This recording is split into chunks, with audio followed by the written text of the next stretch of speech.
The debate on the assessment of the increased numbers of dengue cases continues, with the parliamentary opposition accusing the health ministry of not being proactive despite an early warning from the Caribbean Public Health Agency, CARPHA. The Medical Doctors Association is also raising concern about the numbers, suggesting that the debate on whether it is an outbreak or not is secondary.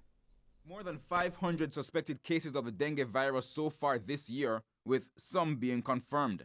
The number has surpassed the over 200 cases seen last year. For opposition spokesman on health, Dr. Dayton Campbell, the health ministry should have been better prepared to manage the increase this year, as he says they were warned. He pointed to a report earlier this year from the Caribbean Public Health Agency, CARPHA, that the region was to brace for a dengue outbreak in 2018.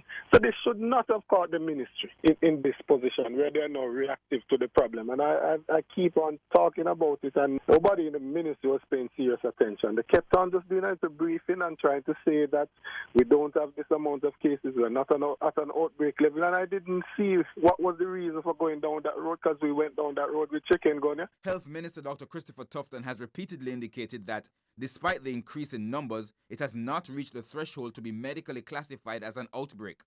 However, with 4 babies dying at the Bustamante Hospital in the past few days in suspected dengue cases, and at least 20 children now admitted on the pediatric ward with dengue, President of the Jamaica Medical Doctors Association, Dr. Elon Thompson, says there is cause for concern. The numbers of cases may not meet the criteria for an outbreak, so it may be not the word to use from an epidemiological standpoint, but the numbers are increasing, and we cannot deny that. And the population has a right to be afraid, because nobody wants to get any diseases. It affects the productivity of the population.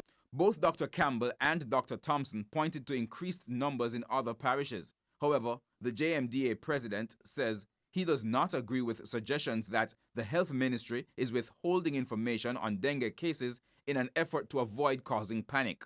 I would not think that the Ministry of Health would try to hide any information from the population, but of course you don't want to protect the population at any cost. So they have a responsibility to do their investigations and really come clean about what is happening with the current outbreak of dengue.